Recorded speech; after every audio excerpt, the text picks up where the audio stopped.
alive. Oh, it's alive. It's alive. It's alive. It's alive. Nothing for it. Gentlemen, you can't fight in here. This is the war room. I love you. I know. No! Get to the chopper! What you just said is one of the most insanely idiotic things I have ever heard. I see dead people. Milk was a bad choice. All right. Hello and welcome to another episode of How to Be a Movie Snob with the three usual guests from maybe the least famous Dallas in the United States, Mariah. Hello. And coming from us slightly outside of Seattle, and I honestly forget the city every time I switch it with like Kirkland. Doesn't matter. It doesn't matter. He doesn't want us to know anyway. It's a burb. It's one of the burbs of Seattle, Mr. Patrick. Heyo. And coming to you from the mouth. That's right, Monmouth. This is Seth, and we are here to talk about.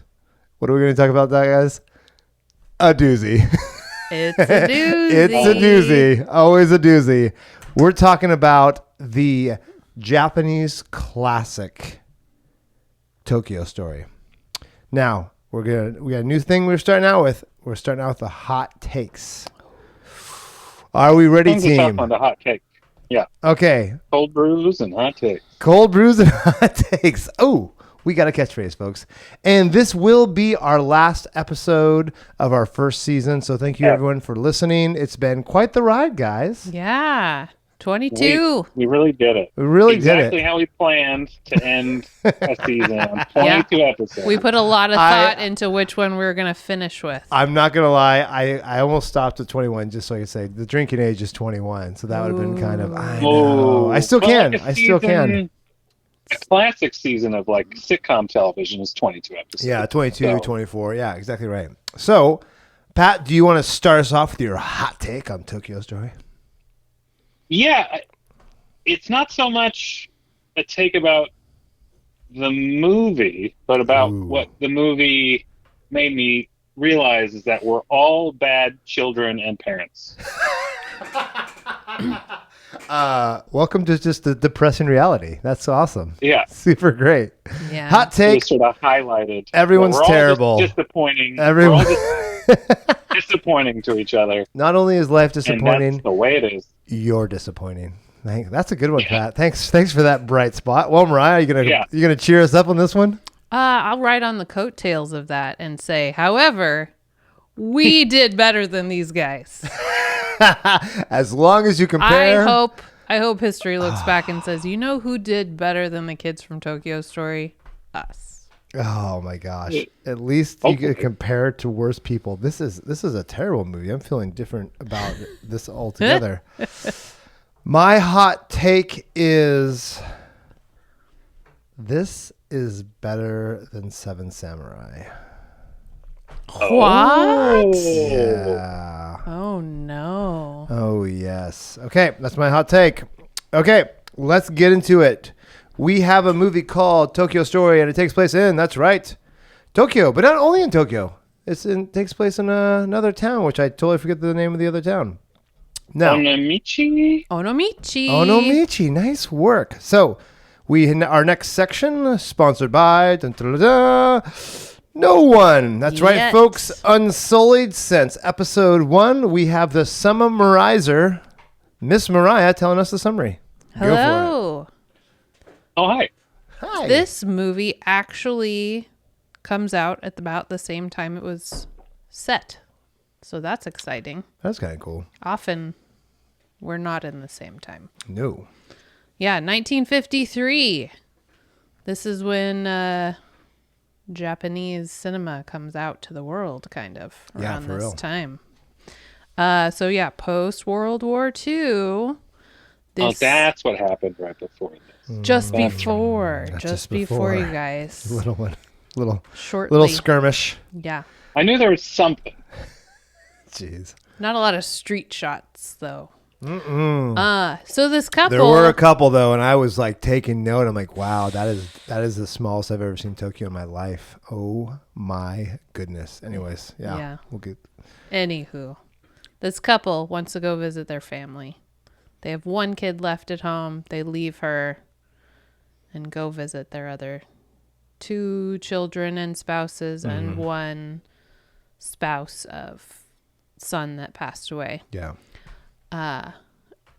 Anyway, the trip is weird. You kind of get the feels that they're a bit of a burden. They're a little annoying. Then the mom gets sick on her way home. Sadness. Oh, spoiler alert. Sorry, guys, for those listening at home. I just said sadness. We're going to have some spoilers. She got sick. We will have some spoilers. Yeah. Which this movie did have the specter of sadness throughout. Like when it wasn't obviously sad, it felt like something sad was just around the corner. Oh, like for the whole sure. time. There's just melancholy. Mm-hmm. Oh. You're like, I don't like that we're watching this, moment in these people's lives. Yeah, it's not playing out the way anybody's hoping it will. Oh. Yeah, every time they're like, well, we could take him to do this. And then you're like, yeah, but either you don't or you're mad that they came back early. It felt super, realistic. So realistic. Like, I think it would be really relatable to a lot of people. I think most everybody people. On some level. Yeah. And I think we watched a lot of movies where stuff's a little bit heightened performance-wise or, story-wise. This is such a small story, but about really huge ideas. Did anybody else think Cats in the Cradle? Yeah, While nice. you were watching it? Cats in the Cradle and the Silver Spoon. I was like, this is the vibe I'm getting. That's you too, Dad. That's for drinking. Oh, yeah. A lot of just little storytelling bits that you're... Yeah. I don't know.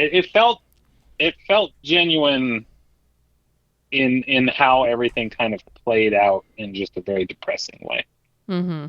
And this is a year before Tokyo Story. I mean, Seven Samurai, by the way. Mm-hmm. And that was so crazily overacted in some senses. It's the same audience that they're going for, but it's just such a different feel. It's insane. Well, Seven Samurai makes you laugh. Feel good sometimes, even though people are getting killed and such. That's true. Okay, it at least had its up moments. Oh, yes.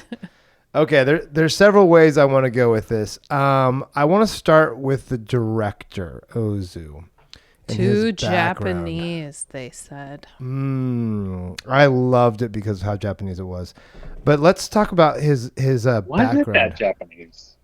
That's the thing to me. This was not the Seven Samurai is more Japanese to me than this, in ways where culturally I didn't understand aspects. Where this, to me, there was nothing, I guess, outside of the dynamic between honoring elders and then how blunt everyone is with everybody. Everyone was very open and honest with each other about what they thought in a way that I think always kind of surprises me in maybe Japanese cinema. You're saying about this in Tokyo Story? Reserved. Yeah, being blunt. Yes, being blunt. That's very cultural. I would say, but it's only being blunt about things that we're not blunt about in the West, because other things were definitely never said, but they were definitely said. Mm-hmm. For me, it was all this saying these things, which didn't mean the things they were saying, and it felt like that was going on the entire movie. You should have stayed longer was actually not, but then, oh yes, we should have stayed. They didn't ever say, they never argued back, because no one would ever argue back in this movie. Because you just kept taking the blows. Oh yeah. And because that was the way of kind of getting back by not arguing back. And so I was just reliving Asia days in my mind. And when I was visiting my parents, it's when they say, oh, yes, the dad's, every time he did that, I was like, that is so, because it's like I am nodding agreeably, but it doesn't mean anything. It literally means I'm not responding to you quite yet, but I am acknowledging. Yeah, it was for me, it was so Japanese. So for me, because Seven Samurai didn't feel as Japanese, and this is hilarious that 3 white people from Oregon are trying to say which was a more Japanese movie. By the way, you got to see the humor in that. But how overacted that Seven Samurai was, where the guy's just like crazy emotions, and the other guy's got other crazy emotions, and so to me that felt not like what I saw in the streets of Osaka and Tottori when I was visiting, but this feels like what I saw when people interact. Like when you say, oh yeah, it's a nice day today. Isn't it? Like, it's never like, it's is it, isn't it? Never like, oh, that's okay. You never go like against what someone else said. So to me, this felt, I would agree with Mariah, way more Japanese than Seven Samurai. Yeah, I think it felt really human though. So I think 100%. just the relatability to everything kind of also made you go, well, is it really? But yeah, well, I think that's what it struck me as so relatable that, and I didn't feel like there were any. Was that as loud as I thought it was? Edit. It was kind of loud. That's kind of loud. Sorry. Cracked it open. It felt so relatable that I didn't. There was nothing outside of like, oh, it's so interesting that they have to dress in suits to go outside, and then they put on the robes, and then there's some stuff culturally where I'm like, that's interesting. Mm-hmm. But from a story perspective, there was nothing in the way of me understanding the dynamics in a way that I think with Seven Samurai, not that it was super, and see, opaque, I think that's because Ozu is such a great storyteller, because the way they're communicating to me didn't feel anything we do in the West at all. They were direct when we wouldn't be direct. They were indirect when we'd be direct. And well, and I think as where there's maybe cultural differences is, to me, I think of like showing respect as being this really important thing. But man, there's so much disrespect happening all over the place. Yeah, starting with the grandchildren, the daughter, the grandchildren, even like to me, disappointment in the kids. Yeah, people like the hotel, up like, I don't know what time it was. Maybe it was like 5 PM, and they're like going crazy and playing mahjong, and 3 or whatever. To me, that's like disrespectful from the point of view of these parents. But like, they're not gonna go yell at anybody about it. I was like, but they didn't yell or complain to anybody either, because that's another thing too. They're just like, I didn't. Right. Yeah, they're just like, exactly I didn't sleep very well. And the dad never apologizes for being drunk. Like, there's just little things that are like, oh yeah, no, not till the very end. Exactly Does he right. have So any outward I regret. But they're like, you were drunk and it was miserable for me. And you know what he said? He's like, like he acknowledges it. And I wish I was drunk right now. I don't want to say it's kind of like him throwing the middle finger to her, but it feels like with a half smile. With a yes, I could see that. I could see how that upsets you. Okay. Yeah. Okay, so I want to take a dark turn here, and it almost turned me off to the entire movie because of Ozu's history.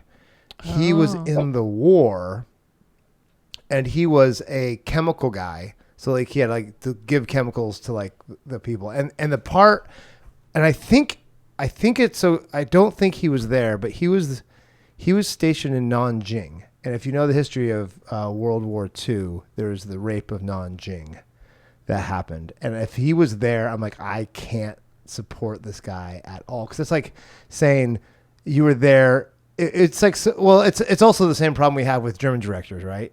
And the same thing, like buying a Volkswagen Bug. They were part of the Nazi, like whatever. So, because he, according to the Wikipedia page, and then I started doing some other research, but I couldn't find out. It says from January until September 1939, he was stationed in Nanjing. So I think, and the massacre happened in 1937, I believe, right before he got there. So he was there right after like one of the worst war atrocities in modern history happened. And so, I'm like, because I enjoyed this movie so much, I just hope that he was not any part of one of the most horrific instances in World War II or before World War II. Yeah. And so that was the one thing I'm like, oh, please don't. Well, and it definitely opens up like the whole, do you appreciate the art or do you have to cancel the artist because of who they were? You know, there's but it's like Salvador Dali. Right. Like there's kind of like.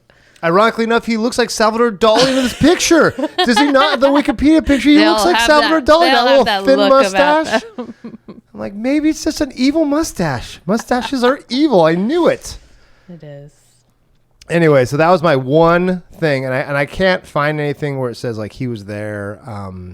So I give him a pass for that. Stationed there, but it was after that, so he must have like, and they probably, I don't know how much they cleaned it up after that, but it just because Nanjing is one of the most horrific instances in human history that was recorded. I know there's other stuff that happened that's terrible too, but that was just I was having a rough time with that as a China guy. I was like, okay, this is art, but I really had a hard time. And interestingly enough, I'd be interested how that changed his views of what just what is reality. And so because the Japanese Chinese like hate for each other, and I know there's just so much thing, but so I just, that was my one thing. I'm like, I really hope that he wasn't there, but I'm sure he had to do some horrible things because he's in two legit battles against the Chinese, and that was one of the worst times the Japanese army was. So it's weird because imagine if you are a film director, and some of his films got censored during the war, much akin to the German director for M, that was getting but personally. Then like you grow up in a country that your emperor is the god emperor, and then you come out of that, and then you have to ask these questions, which I think which gets us to the point of what this movie does so well, is ask these big questions. Because if you don't have your god emperor anymore, you do have your family, and the family structure seems so important. So asking these questions about your family structure, which arguably probably be the most sacred thing in Japanese culture at that time, since you lost your god essentially. It's just, it makes sense why you can ask such poignant questions when you've had so much of your reality broken down and destroyed. So so that was my little insight of like, Ozu has gone through a lot. He's probably done some horrible things, and he's probably seen some horrible things. And so it's just, when I think about this movie and just how quiet but powerful it is, I'm very impressed. I'm just it's so different from Seven Samurai. It's almost jarring. Yeah. So well, the other kind of personal detail I saw was, I mean, he never married, he never had kids. He lived with his mother until he died, or maybe she died like a couple years before him. I forget. It was very close together, and so his like adoration of the parent and kind of the way he didn't shine a positive light necessarily on getting married and moving out and having your own life, like that was because he didn't do that at all. Like he stayed with his mom, and so there is this kind of like negativity, but understanding of like kids are going to grow up and live their own lives, but it's going to suck for everybody. but they're also kind of terrible. It kind of makes you think of that movie M, where the director is trying to tell you something. Like, do pay attention to where your children are, and these guys, and he's saying in this one, respect your parents. Right. They're gonna come visit you, and they're gonna be old, and it might bother you for a minute, but you be nice. Gosh, it sounds like my mom says to me all the time. Better be nice to me. I'll be dead soon. Be on the grave. Yeah. That's true. No, well, to me, This could be your last visit. I know. Not subtle. I feel like my mom told me to watch this movie. Is what I feel like. There was a little bit of like, oh, I should call mom. I started telling her about it, and I was like, "Don't watch it." Yeah. You better be nice to me. I'll be gone someday. Yeah. I don't want her comparing. No. Being like, these kids are wonderful. Way better than you are to me, man. This felt really close to my life. Oh my goodness. It's crazy to me too. Like, the cinematography is gorgeous. Like, I loved the house background, and then they pull in for a tight shot. Like, I just loved some of these sets and these scenes, and it just, you had so much time to breathe and think. It was just Yes. Well, the camera was set. I mean, you didn't have to move around much. You got to take a look around, which is thing Ozu basically almost never does, is move the camera. Yeah, almost never does. Yep. And what's the mat? I forget the idea of being fairly low to the ground, as if you're sitting on a mat. I forget what it's called. Some kind of temple. Come on, who else did this? I didn't do that one. Pat, you got me. Yeah, I The read something. tatami shot. The tatami shot. Yeah, because it's a tatami mat. Oh, and then and so much time before and after kind of a scene ends in a way to like think. Yeah. And be sad, I guess. Oh, I feel like because there's actually a lot where I was like, "What am I watching?" And then finally, a character comes in, or you understand how it's related to the rest of the story. But you're just sitting there, kind of thinking about what is coming. Yeah, which is I kept feeling like the opening and closing of the door was a lot of like takes. Kind of like, this is the next thing. This is like, here's a pause. We're gonna have the little bell ring while the door is shutting, and you start focusing on something new, or that's great. In both houses, though, yeah, it was like open close.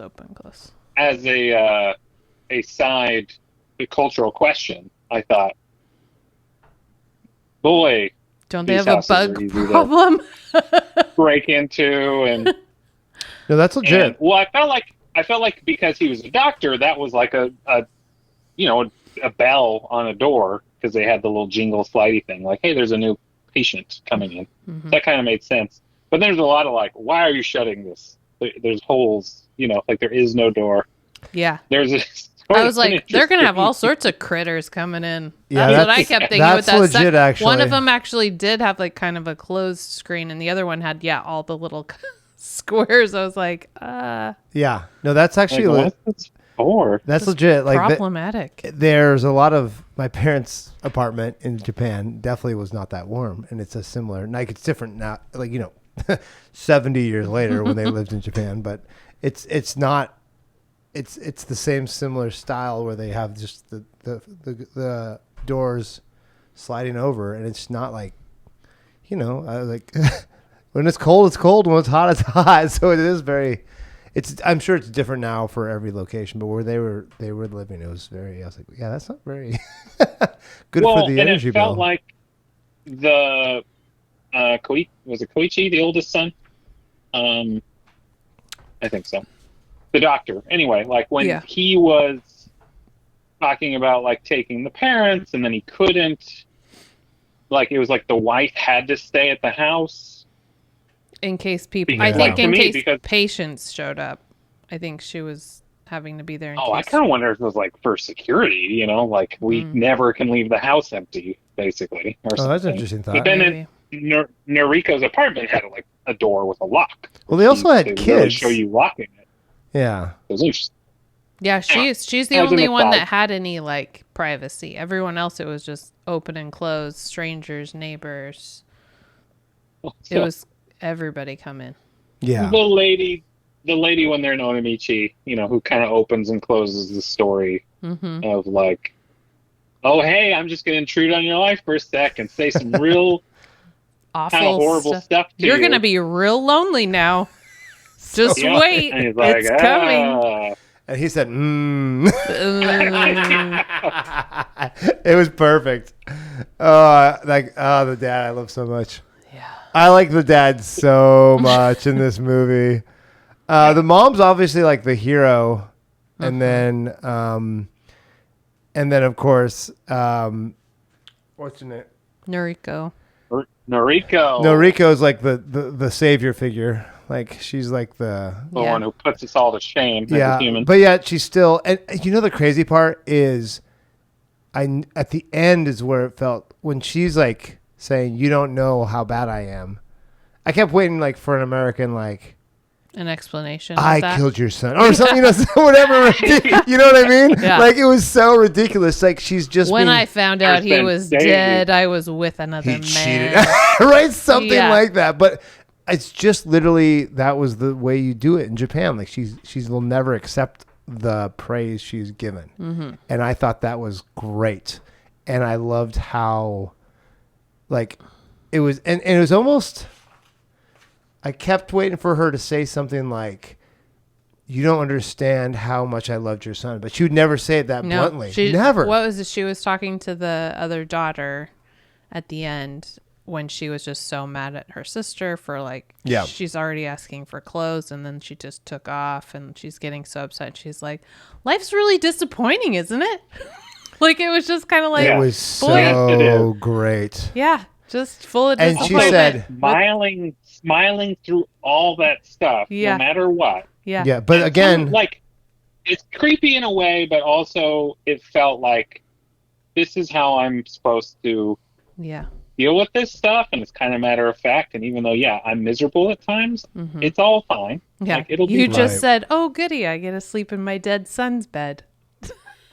Yeah. She's like, "Yeah, good night." Oh, there's just so much pain, isn't it? And then everybody's quietly weeping in the dark. In her eyes as she smiles is the most, like Eastern thing I like in that movie.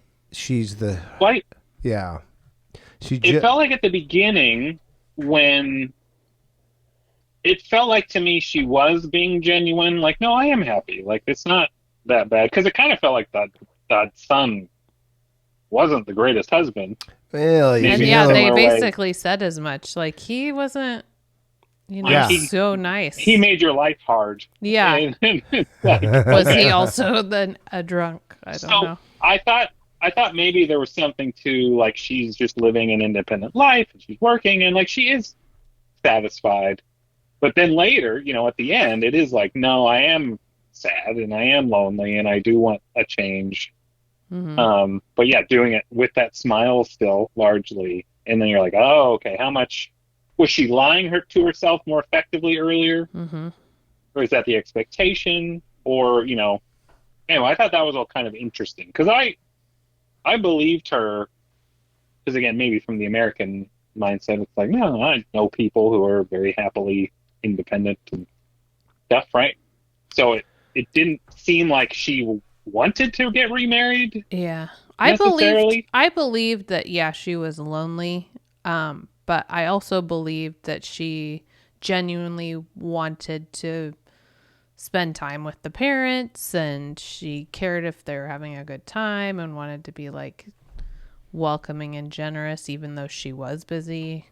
I don't know. It would be very interesting to see what modern Japanese people think of this movie in the sense of like she obviously is she like, do you view her as quote unquote happy? Because I don't think I would view her as happy, but as her more of doing the things she's supposed to do and being more of what's required for the situation. And so she would be more, and I think happy, it's hard to talk about happiness because it's such a... Well, I also don't think anyone was really happy in Japan in 1953. I mean, nobody liked you. And you lost. You weren't in good shape. It's a bad. It's a hard. And Tokyo literally got it worse. Some people say Tokyo got it worse than Hiroshima and Nagasaki because the firebombs were just so. The firebombing was harder to deal through than the. And that the one shot they had looked like 10 buildings that looked like it could have been in the middle of nowhere. Mm-hmm. It could have been in the Seven Samurai movie. Yeah. Like that's the crazy part. That was Tokyo, one of the busiest cities on earth. So there's a lot of, I just wonder how this played. I can't remember. I didn't read anything that was talking about like this perspective of filming it under those circumstances or like it was just we're trying to get back out there. Let's start putting out movies. I think it was critically received fairly well at the time, but over time it's become elevated to being like potentially the greatest Japanese movie. You know? Yeah. And it took 3 years, I think, for it to get released in Europe. Wow. It wasn't, they waited. Yes. And I watched an interview. And then it come to the States till 60s? Yeah, 63 or something. Which isn't surprising because no one in America would be like, let's watch some Japanese cinema after we just had a huge war with them. Well, but I think in 55, a Japanese film won a couple Oscars. Oh, really? I think so. I can't remember which one. Research team. Oh, dear. Here I am throwing out I know, rando facts with nothing to back it up, guys. Here we go.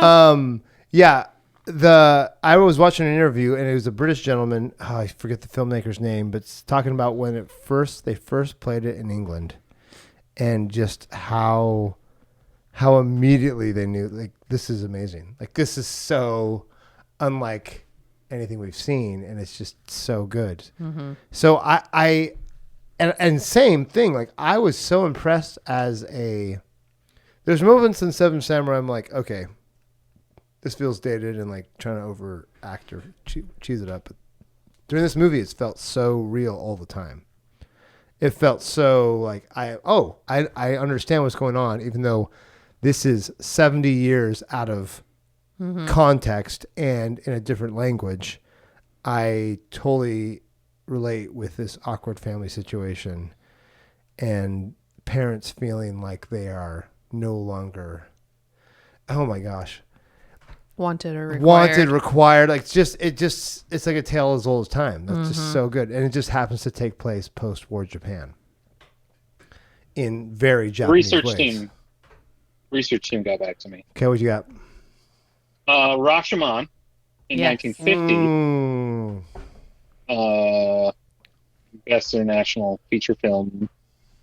It's sort of an honorary award, but it's still won. And then in 53 and 54, Gate of Hell and then Samurai won some Oscars. Oh, wow. Kurosawa, man. So Kurosawa had more love than Ozu. Well, he wasn't too Japanese, and Ozu was considered too Japanese. Interesting. Well, it makes sense. It just totally makes sense. Watching a Japanese family sitting around talking about how hard it is and how their parents. I don't know, the part in the bar where they talked about their kids being a disappointment. I got a kick out of that. I loved it. I thought that was so much fun. That was except for the guy harassing the poor waitress. That was perfect. It's time to go. It was perfect. Everybody leave. And like we're closed. Totally like awful comments that a drunk guy would give to you. Remind me of my wife, but just in the. I'm starting to like you. Yeah, but it didn't say like just in the chest or something terrible like that. Something horrible. Probably. Just like the worst. Wasn't he like a police captain? Oh, I'm like sure. a retired. Oh yeah. Yeah. Perfect. Talked about how he was lying about how well his son was doing. Yeah, he's just an assistant or whatever, you know. Oh my goodness! So sometimes I just need something to say, and so I just make it up. Oh, it's I so mean, there's good. a lot of like funny kind of little moments, and then also a lot of like, man, the grandkids were just.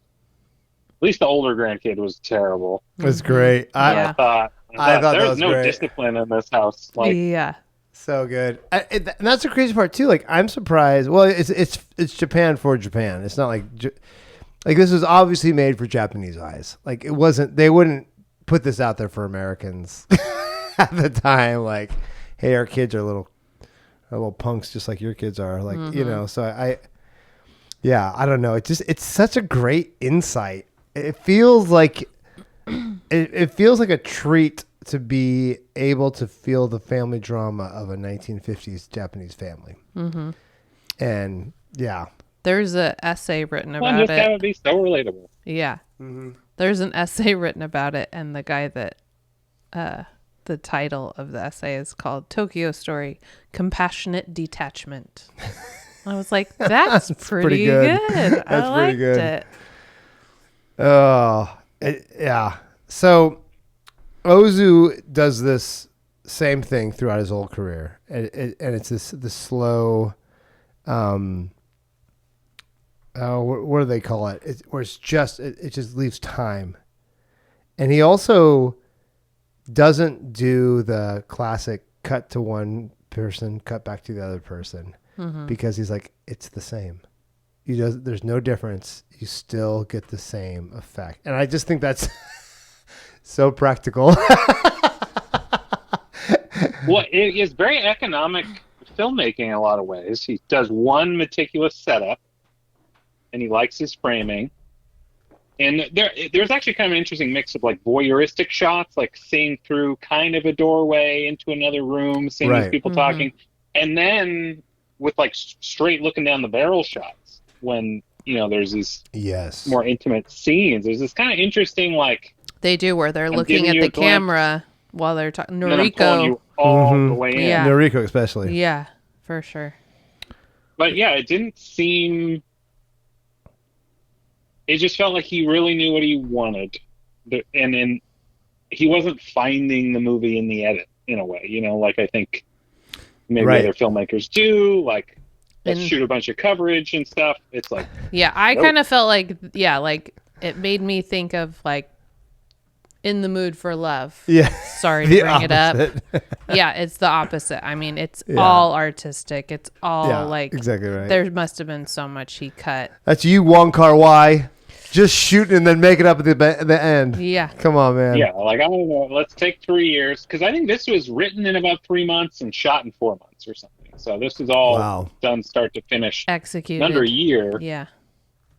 And yeah, they knew what they wanted. And it was like, I came in not knowing much about the movie.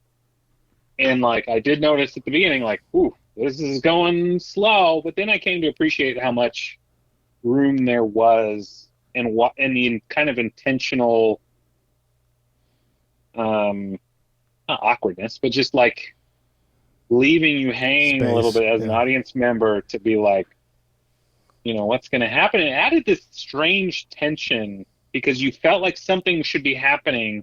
Mm-hmm. But nothing was. Yeah.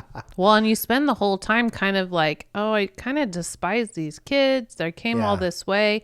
And then they give you little glimpses as into like maybe why the parents aren't quite so welcomed and loved. Like the dad was not super great and she might have a reason to not be super nice to him. And, there's moments, but in the end, I'm still kind of despising the children.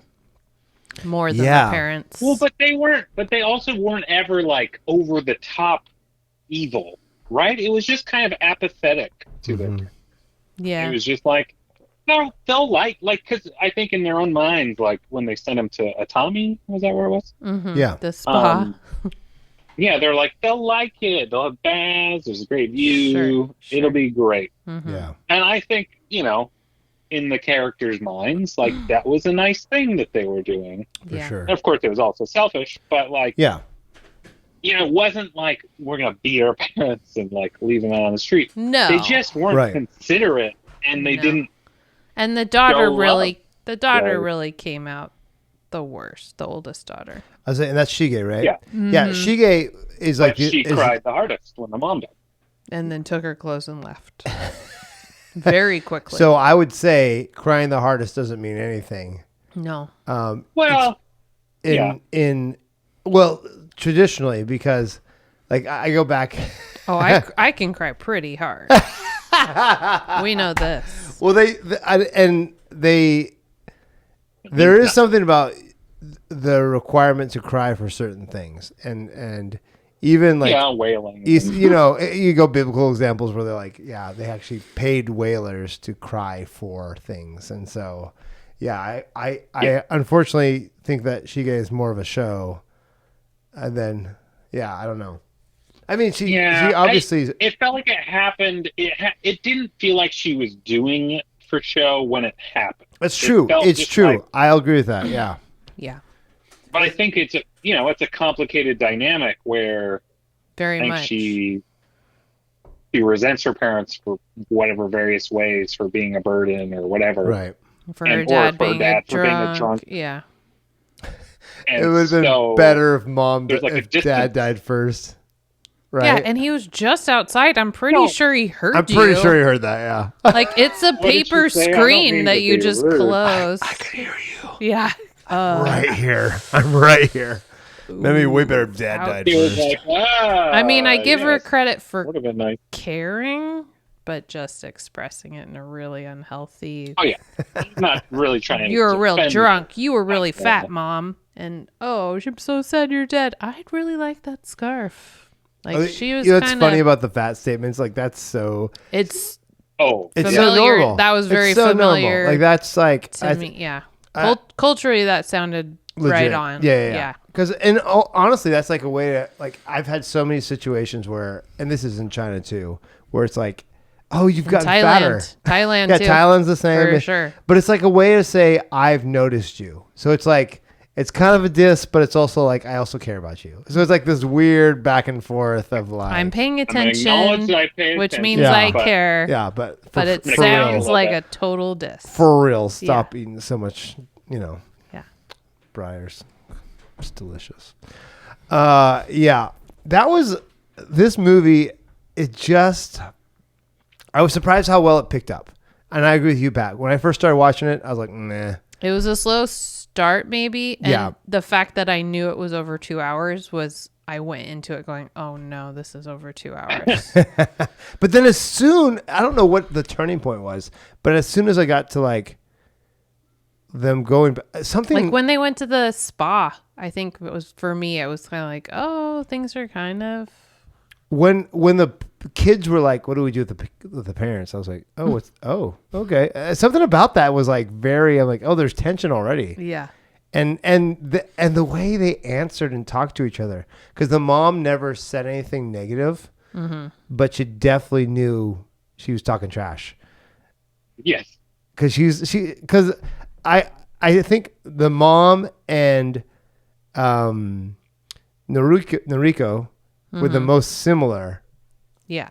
In the sense that they just smiled and everyone liked them. And just, as I said, the Chinese word is chirku. They ate the bitterness, but still like everyone, like they were the good guys. They were good at eating the bitterness. Yes. The daughter was not good at eating the bitterness. Oh my gosh. It was just crazy. So just thinking through like how much I feel like the relationship between Noriko and the mom was like so great. And then the dad appreciated her more because the dad and the mom's relationship to each other was really sweet too. They'd been through a lot. He drank a lot. He probably did some horrible stuff too while they were drinking, but they were a team, and that was kind of really sweet. It was kind of and it's interesting with that. Sorry, to cut you off, but like he quit drinking when Kyoko was born. So the youngest daughter is the only one who ever saw him like be sober most of their lives. And so I think that's even this interesting. He probably put them on a bigger pedestal than the older kids. Right. Because he was kind of not the greatest maybe when they were younger. And she was the one who's so mad about them being like, why are you so mad at your dad? He's like, well, you didn't see the alcoholic father we saw. Yeah, right. Because we had very different parents. Sorry. Yeah. Yeah. Yeah, this view of different perspectives. Yeah, there's definitely some understanding. There's details that you slowly got over time that shaded it in interesting ways. Yeah, I think you got everyone's perspective. No one was like, again, there's no like villains. Yeah, it just was people being different degrees of selfish. Yeah, well, and also I felt like you spent the whole time thinking, gosh, I wish you'd just say what you really felt. And then the dad does, he sits down and drinks with his buddies and says, oh yeah, my son's a doctor, but he's like this small time village doctor, and he like not doing as well as I thought. So funny. They're just talking about like dying. how disappointing things are, and then they're like, but you know what? They got to live their lives and whatever. Well, and like some kids will kill you at the drop of a hat, so maybe we're okay. Yeah. That was so funny. Could like, be wow, worse. how many low standards do we got here? Yeah. That's Low hilarious. This could be much worse, you guys. Yeah. And we're really enjoying this drinking. As a weird like purveying thing, it was hot. They were all so hot, and they all had fans going all the time. That was just this interesting, like, was it just really hot? Or was it like... Yeah, take the cover off of you. Stop just laying there with a fan. Take your covers off. Also, the dad's, like, fan strategy where he'd hit himself sometimes with it. Like, is that a thing? I don't know. He's gonna, like, knock the heat off the fan, and then he goes back to it or something. There's just every now and again he kind of... taps hit himself. himself in a way that didn't feel like he was fanning anymore. And I thought, I feel like I've seen that other places, and I don't know what it was, but it felt like a story element in circulation thing. I don't know. Well, like the feeling of feeling suffocated or oppressive presence, like the heat. The parents are this like added heat to their families of their children, or I don't know. I was curious how much of that was like truly story based, huh? Right? Or was it just actually really hot when they filmed this thing? And we want you to feel. Passed out? We want you to feel physically uncomfortable and emotionally uncomfortable. Like let's make it both happen. Because it was there, right? Like there's, I'm used to people shoot Christmas movies in the summer and pretend it's cold and stuff, right? Like, but like. So was it a choice? They never said, boy, it's hot out there. There was never a comment that I remember. Yeah. Not a lot. Everyone was constantly fanning. No one said, check out this weather, like, which is like an American. That's true. Maybe they don't comment on the weather. I'm sure they do. That seems like a standard thing. So one thing I didn't quite pick up on is this movie always also comments on the westernization. So this could not only be a commentary on just you should take care of your parents, but westernization is keeping you post-empire. Is keeping you from being good children. So it's kind of the right now the rat race. Yeah, part of the rat race, and not wrong, but it's definitely something that's like, oh, of course, because that's kind of in everyone's minds now, because now they're kind of forced into westernization, whether they like it or not, because that's just how I remember them talking about the women talking about, did you bring morning clothes? You have morning clothes, and the dad was wearing a suit. Really? Just for the funeral. I was like, oh, like this is the one westerny thing he's doing, and it's just at the funeral, and nobody else is. Right. Which seemed really odd for the father to be doing that. Mm-hmm. Did anybody else? Oh wait, no. The dad had like the black tie thing, and I thought the oldest brother had that too. It was the Keizo. Just was wearing like his business suit. He was in, like, they a were gray always, suit. but they were already like wearing suits for work and stuff. But the dad had been traditional the whole time, and it looked like he had a semi-suit going. Whenever they went out and about, he would wear a suit. He'd put his tie on. Huh. Which that now was the I'm thing I thought was kind of interesting. Mm-hmm. Whenever they're in the house, he would be in like his robe. Yep. And then they go out, he'd suit and tie it, and she'd wear kind of a similar thing. And I thought, that's annoying. Yeah. Like, those wooden shoes looked annoying too. Robe. Oh yeah. That I don't understand that design. No. I'm sure it's for some reason, but yeah, looked interesting. But yeah, I mean, I cried a little in this one actually. Did you, how emotional did you guys get? No, I'm I dead think I cried inside. a little. Yeah, I don't feel. I think I cried a little. I don't feel feelings either. No. So. And I try not to. I don't. No, I watched this rather late at night, and I remember thinking, like, that dad does feel more alone than he's ever felt. Yeah. And I think when the mom visited Noriko too, I felt like that was really emotional. Like the mom turned over and cried, and yeah, that was, and especially when there's no emotion before that. Yeah. No one shows any emotion, and then the mom cries. Mm-hmm. Like, that's crazy. That was like the big avalanche of emotion. I feel like she was like pleading with her to like move on. Like, right. Like, this hurts my heart, that you're. Yeah. You're such a good person. Dead man's you're life. young. I think, and that was the brilliance of this movie, is the no emotion to huge emotion. Yeah. I think that was just, and expressing huge emotion with no emotion. That's the other bit of it, right? Is this weird dichotomy of like, we're saying these important things by not saying anything at all, and then we're being crazy blunt and reacting to it as if nothing's being said. It was just like there was weird. There was emotional tension for sure the whole time. Yeah, and no conversation was ever really like we were on the exact same emotional wavelength about this. Yeah, it's just so. That's where is not Western. No. Yeah, and I feel like you're so relatable, and you're constantly just looking for their reactions. Like they should be doing something right now, and they're not yet. And then there they go. It's like the son that showed up and missed it, and you're kind of like disliking him for not making an effort, and then you find out he didn't get the message, and then he got here and he's like, I didn't make it. And how do you guys feel about the younger son? and he's like, if I would have taken the train, or I feel like he was immature and selfish, but he cared. But even that, like, I think he cared. He was just more oblivious. Yeah, like I feel like he just didn't know any better. He didn't have like the. Like he was kind of immature. Like to me, can you relate to that? He was like, "Hey, sorry," as the youngest. Maybe I'm defending him. He's a good guy. He had no idea what was going on. He's the best one of all of them. He's the only true hero.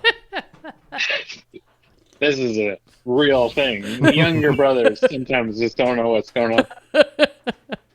Well, I feel like Count yourself lucky. When his mom and dad came and she got sick, like it seemed like he had dealt with that. They also, that's the other interesting thing with Ozu. He doesn't show you all the stuff, right? Like he never showed us the train rides. I love that. He never showed us her like really getting sick. It was always kind of. She kind of rubbed her arm. She kind of did a little bit of this. She had a slow get up. She was a little dizzy that one time. It was very and a great subtle. shot too on them sitting by there and them getting up. I thought I did not like those old people standing on that ledge. I why loved it. couldn't they just walk on the sidewalk thing? So Come good. on. Down. I didn't even like them. I didn't even like them sitting on their knees in the house. I was like, that's not comfortable. This is why you're both helicopter parents, right here. Yeah. This is why. How do any Japanese people have healthy knees the way that all goes Tell me down? about the varicose veins in Japan, right? Hey, whatever. What's happening? The way they all go to the bathroom, they have way better flex than we do, guys. I'm just saying that right now. Hey, I can squat with the best of them. Yeah. Anyway, back to defending. Picture that, audience. Keizo. Picture that. Back to defending Keizo. I felt like he would defend Keizo. He kind of apologized to his boss, like, "Oh, sorry, it was all a mess. My mom got sick on the train." But it felt like he handled it.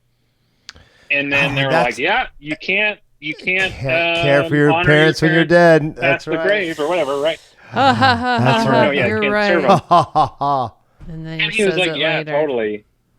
And then, to me, it was like, there weren't cell phones. You couldn't reach him. Yeah. And so if he was out of town, like, I think he just was like, "Oh my gosh, if I just could have taken the earlier train." Right. I believe he could have taken the earlier train. I believe that he was pretty bummed out about everything, really. I really liked that line too about like, the longer he hears the kind of chanting, I forget what it was. The smaller she gets. Yeah, I thought that was cool. like very poetic. Yeah. And he had to go out. Yeah. How surprised were you guys when our hero, Noriko, told Kyoko Yeah, the life is pain. Don't blame them so much. You'll be like it soon too. Like, how surprised were you? Yeah. Moderately. Because I was pretty surprised. I was like, she was even still talking about like, I'm pretty sure I'm going to get there too. Exactly like, right. It's just a matter of time. Because she's like the perfect one. She's like, oh no, I'm just like them.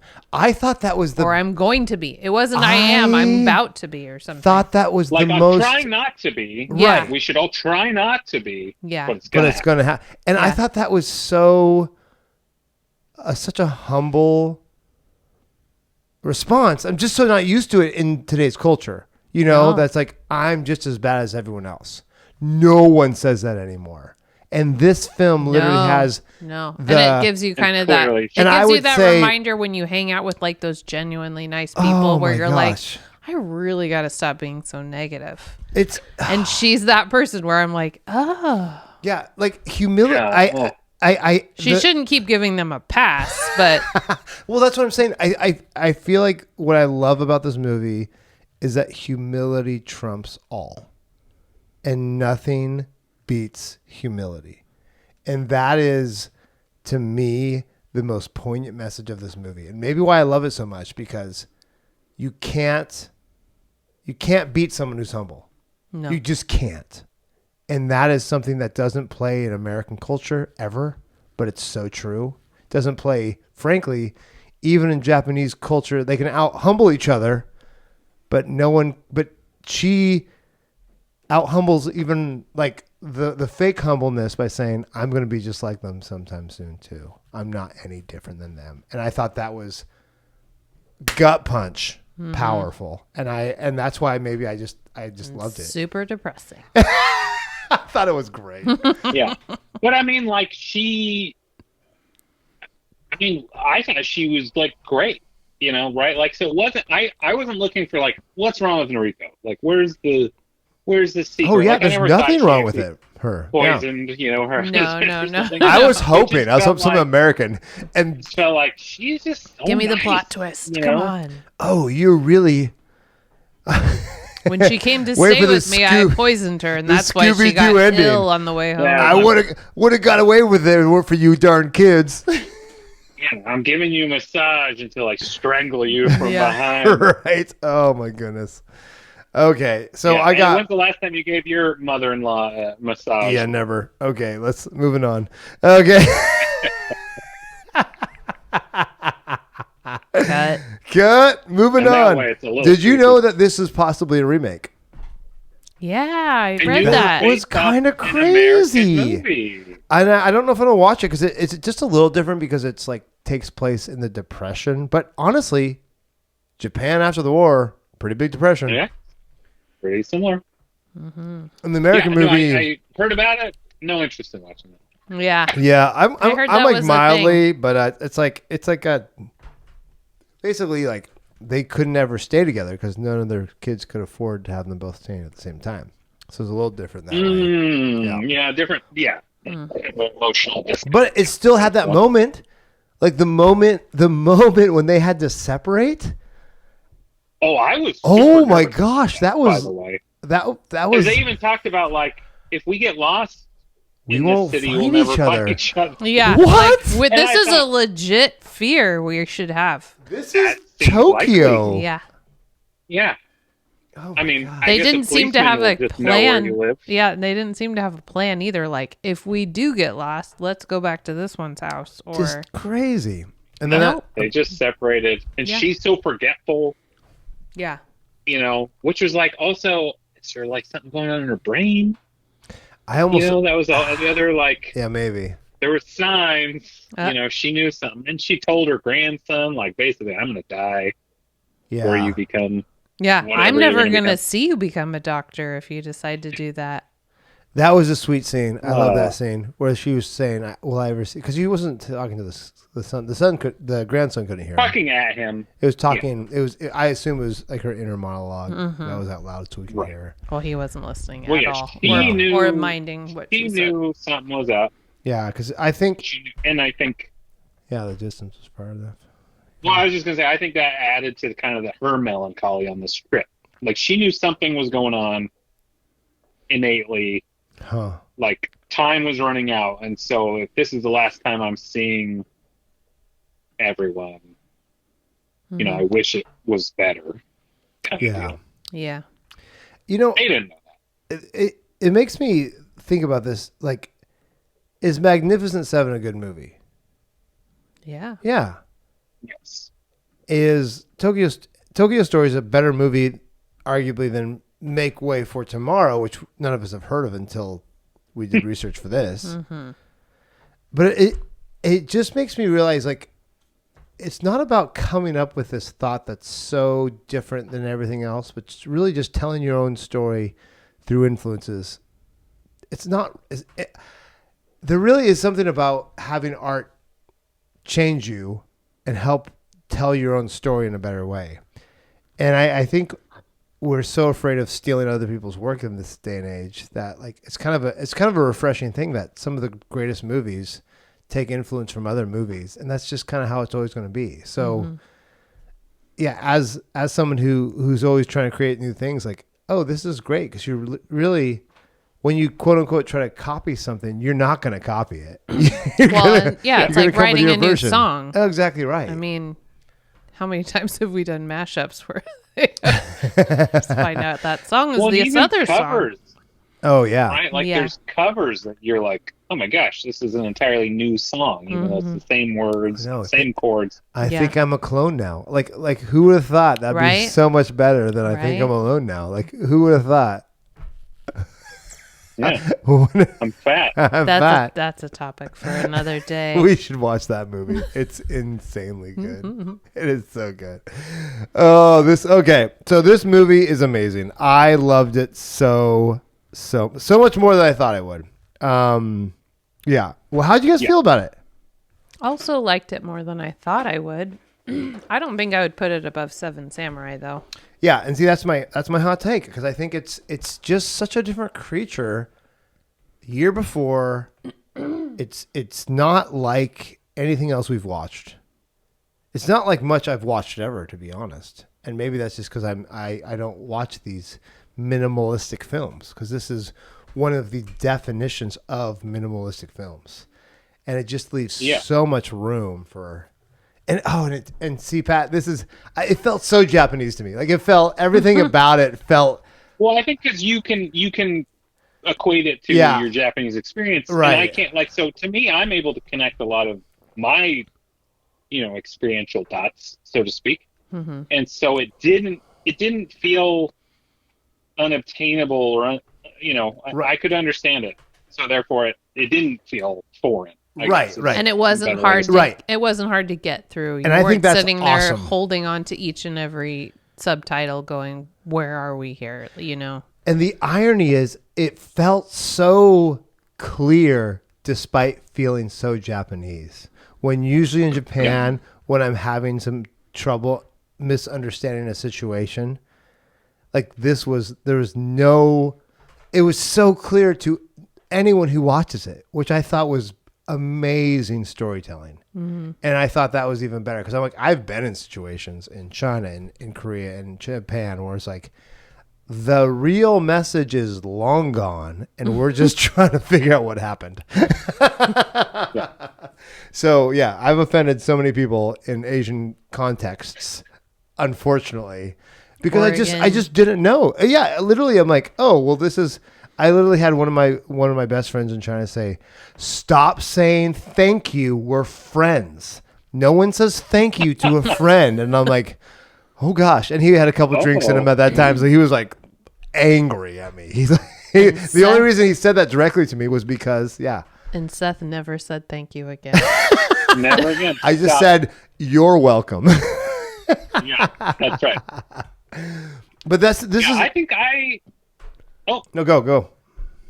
I was just going to say, I think I liked it also a lot more than I thought. It was surprising how much it sunk its claws into me. And like I said, like I mean, I micro-cried. Let's be clear. I micro-cried. You wept like a baby. But there was, like a baby. There was moisture. Welling up happened. And I also came to appreciate, I think when I started watching, and I was watching on Max, not HBO, Max, like there's sort of the warble of the film at this point, right? Yeah, like whatever print we have is like, I think my eyes might have a hard time with this. Mm-hmm. But then I just came to super appreciate how well constructed the shots were, how simple it all was.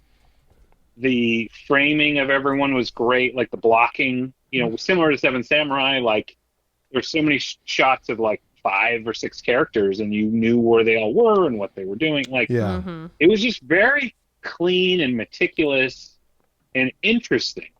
Yeah. And then also all these kind of asides, like these insert shots, which is an Ozu thing too. Like, I'm going to jump to some other thing and not show you maybe some subtext or this other story amount where you're going to look at a train going or clothes hanging.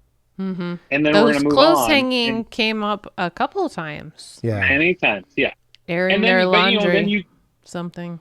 Yeah. Yeah. Hey, you kind of got to catch back up and be like, oh, where are we? What's going on? All that was like surprisingly good, which is obviously why people think Ozu's wonderful. Yeah. But now, this is my first Ozu.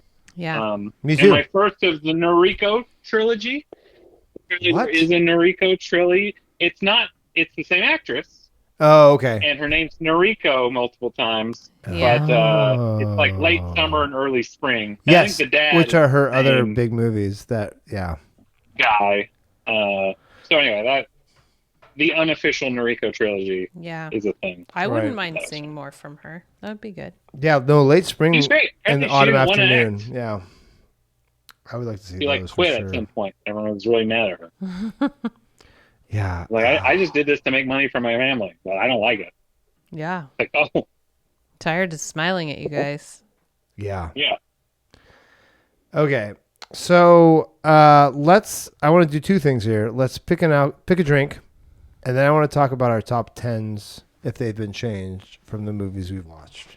Okay? I didn't prepare for this, so I apologize.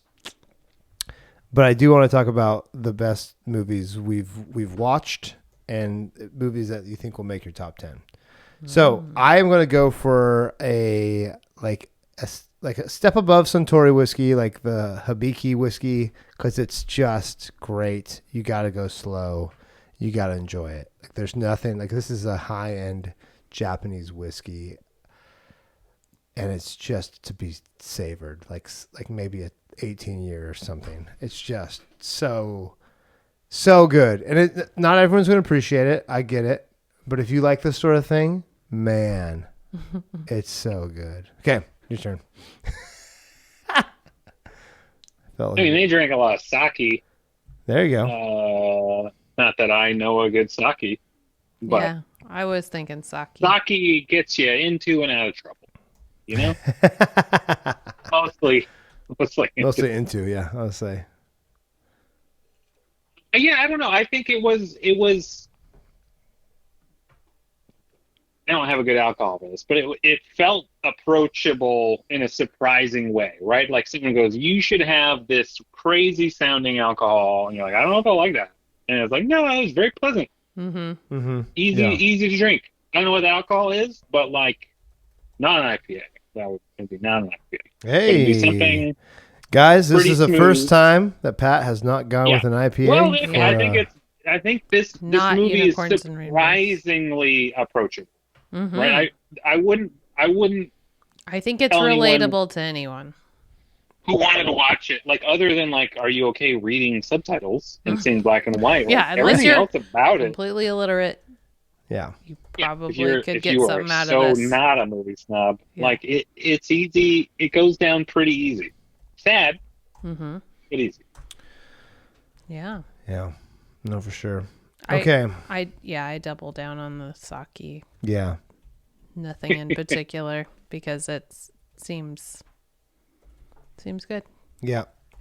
Okay. So I'm going to go through the movies and we're going to talk about if it made your top 10 list. Okay. So we've had 21 movies. Has it made your top 10? Starting with the first one, Citizen Kane. Yes, no, Mariah. What's the question? Does this make your top 10 list? Top 10 movie of all time. Maybe. Okay, we got a maybe, Pat?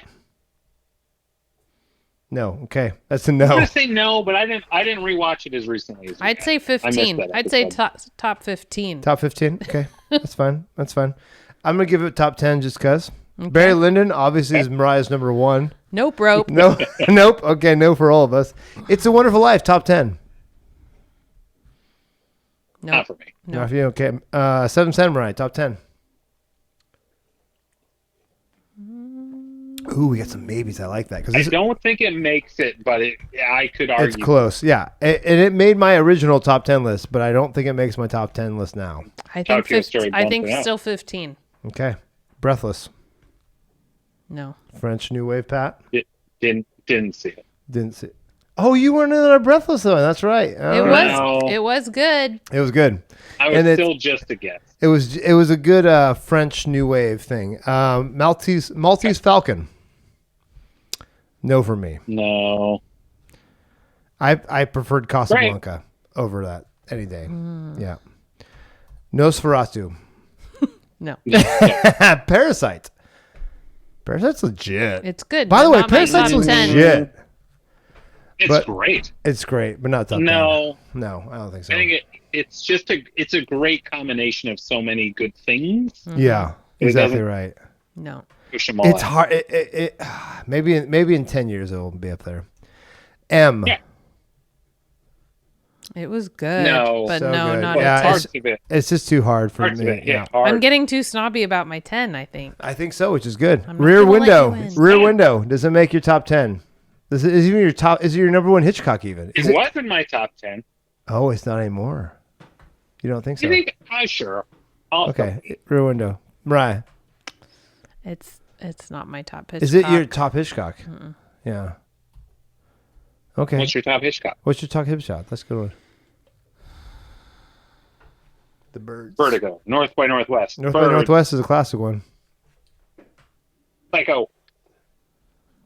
Mm-mm. Well, she's thinking, this is my top Hitchcock, but it's not my top 10. Take that, Hitchcock.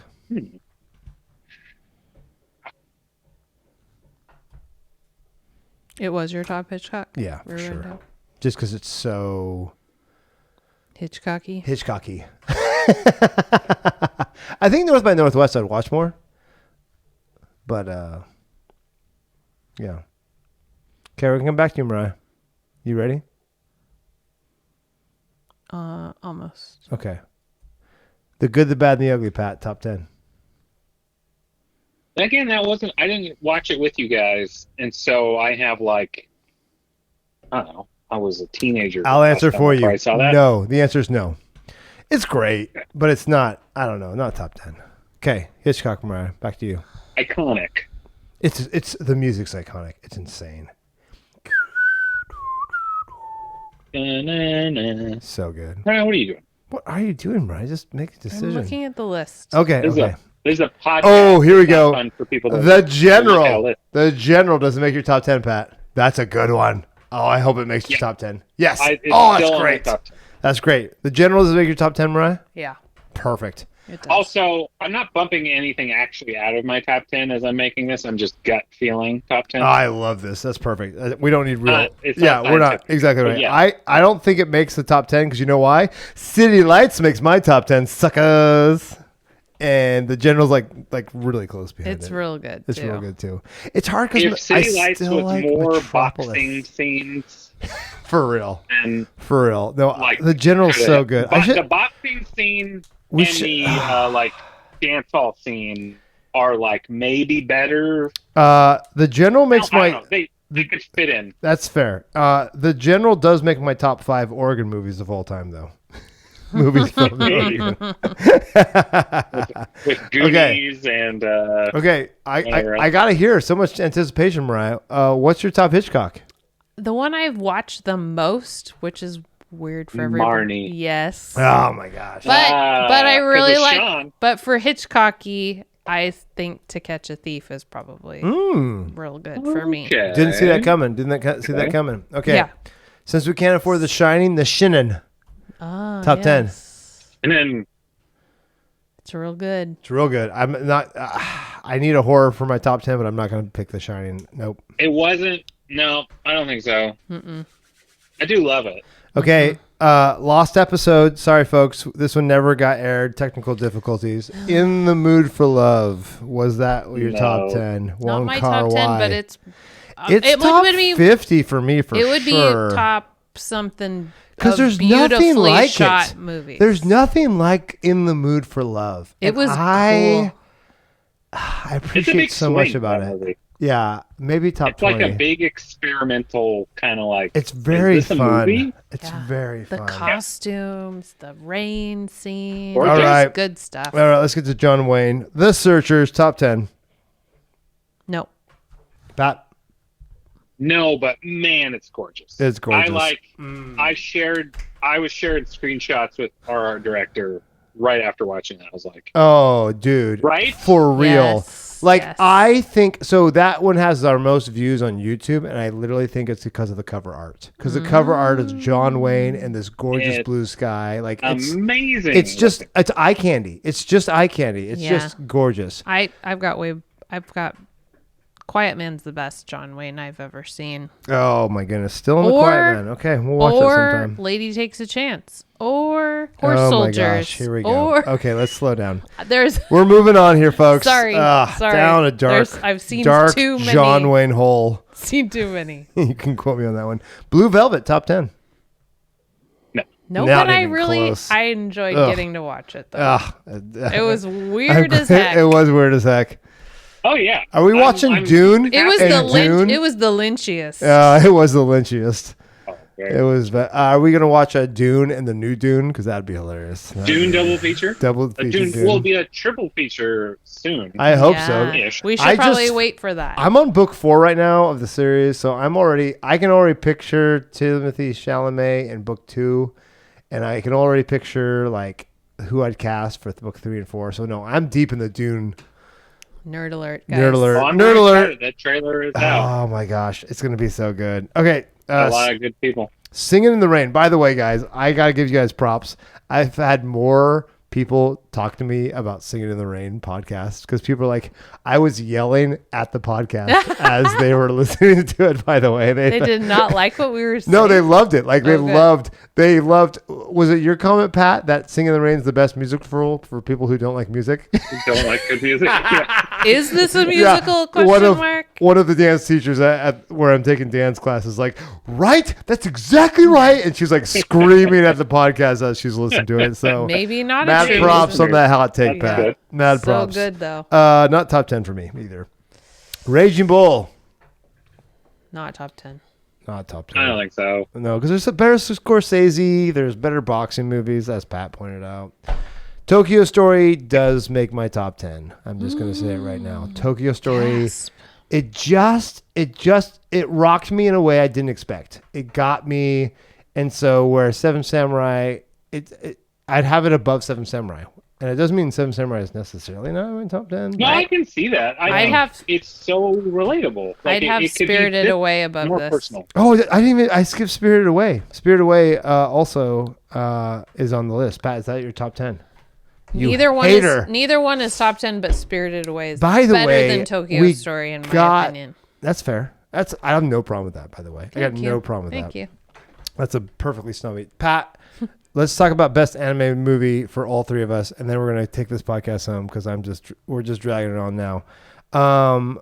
Top animated movie, starting with The Animator. Good luck, Pat. Top animated movie? Yeah. I don't like this question. Of course you don't.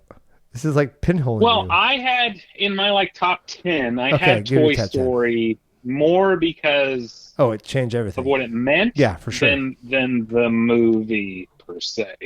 Like, I just love the way that people look in that. I mean, one. depending on my mood, like I could go like Incredibles. I could go Song of the Sea. I could like. There's. I was so waiting many for Song of the South. wonderful- Pat's like, you know what I love? Song of the South.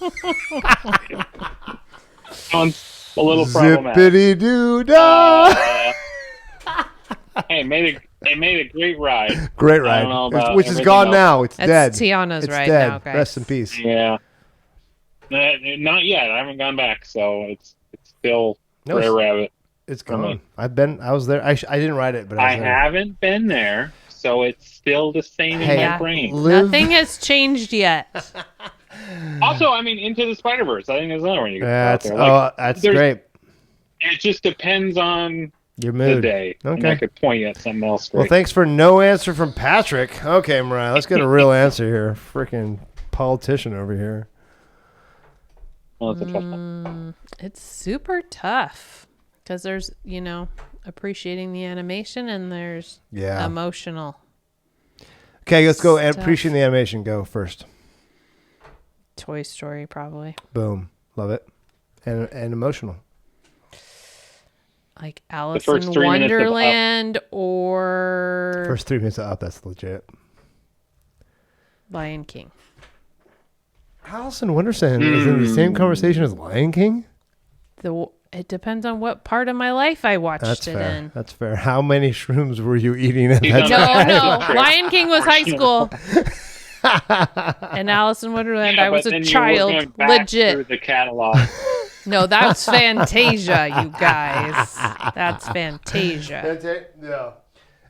I saw some quote from who was it? It might have been Ozu. I don't know. I'm going to throw this out there. Some Japanese director saw Fantasia and was like, "We're going to lose the war because these people like insane stuff."